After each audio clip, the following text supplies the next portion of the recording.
Mga idol, relate nyo ka ganitong ulam o gulay? Gulayin mga idol. Wala nakalam ng ganito sa inyo mga idol, di ba? Ang nakaram ng ganito mga idol, yung mahirap lang na tulad namin. Yun mga idol, sobrang ganda ito mga idol. Alam nyo ba kung anong tawag sa amin ito mga idol? Ang tawag sa amin ito ay alagbati.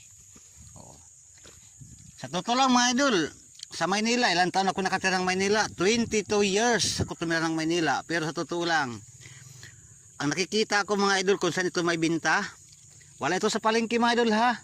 Sabihin ko sa inyo totoo, doon ko ito natatagpuan sa SM, sa loob ng SM mga idol, alagbati. Ito yung nagtataka ako sa ganitong gulayin mga idol, doon ko pa natagpuan sa SM.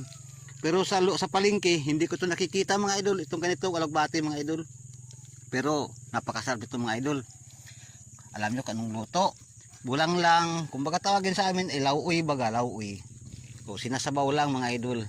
Masarap ito mga idol sa katawan, sabi ng mga matatanda mga idol. Kaya ako ngayon mga idol, nanguha muna ako para may pang-ulam naman mga idol. Masarap ito mga idol. Ayun, dito marami. Punta lang kayo dito kung kayo gustong tumikim ng ganito mga idol. Location Puktuhin at Tuan, Surigao del Sur. Kumuha lang kayo dito mga idol, malapit sa Infante River. Ayun mga idol, may ulam na ako mamaya. Pagdating ko sa bahay, ulam na. Okay, so salamat mga idol. Pakishare naman para naman malaman ito ng ating mga kasamahan na may ganito pala mga idol na ulam, alagbati.